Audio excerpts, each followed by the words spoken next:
नमस्कार, आप देख रहे हैं भोज इंडिया 24 न्यूज। मैं अशोक कुमार भारती। आज हमारे साथ जुड़े हुए हैं विधानसभा 122 विजेंद्र पाल फौजी, जो समाजवादी पार्टी के संभावित प्रत्याशी हैं। आइए इनसे बात करते हैं और जानते हैं कि इन्होंने चुनाव को लेकर क्या रणनीति बनाई है। जी भैया, आपका बहुत स्वागत है हमारे न्यूज चैनल में। जी आपका बहुत बहुत स्वागत है हमारे भोज इंडिया 24 न्यूज चैनल में। जी, बहुत बहुत धन्यवाद आपका यहाँ पधारने के लिए। बताइए, आप पूछिए क्या पूछना। जैसा कि आप संभावित प्रत्याशी हैं, आप जो है माननीय राष्ट्रीय अध्यक्ष अखिलेश यादव जी से टिकट की मांग कर रहे हैं, तो आप मतलब पहले फौजी थे, मतलब अब इस समय आप राजनीति में क्यों आना चाहते हैं?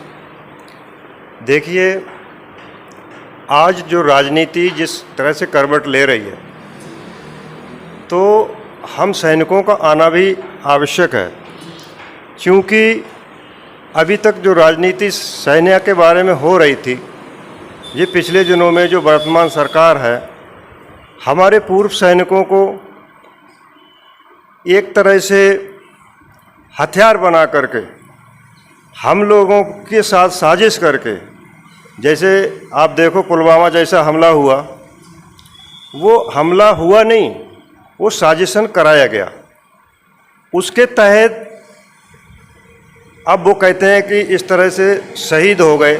अब आप बताइए, शहीद कहाँ से हो गए जब शहीद का दर्जा नहीं है और वो कहते हैं शहीद हो गए। नहीं फौजी जी, मेरा क्वेश्चन जो आपने कहा ठीक है, एक फौजी के हैसियत से आपने कहा, राजनीति में आप ऐसा क्या करना चाहते हैं? राजनीति में आपको क्या लग रहा है, कहाँ पे कमी है?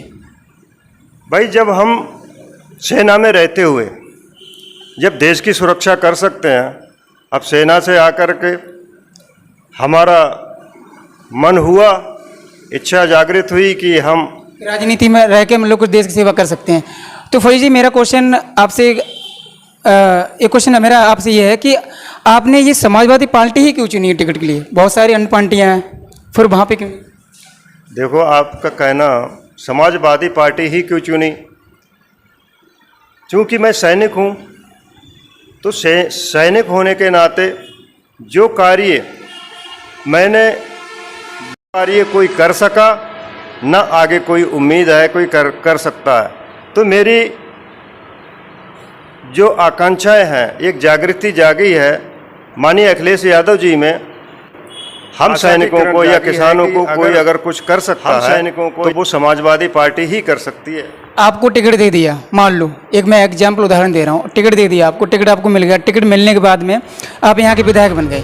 विधायक बनने के बाद में आप अपनी विधानसभा में सबसे पहला काम कौन सा करेंगे? देखो, सबसे पहला काम तो ये है, जो विकास के नाम पे वर्तमान सरकार ढडोले पीट रही है। सड़क है, अब देखो, योगी जी का कहना था कि हम गड्ढा मुक्त कर देंगे, तो केवल प्रचार तंत्र में गड्ढा मुक्त सब कुछ हो गया। हमें पहले लोगों को जीवन ऊंचा उठाने के लिए मूलभूत 3 काम करने जरूरी है, जो हमारी सरकार के एजेंडे में भी है।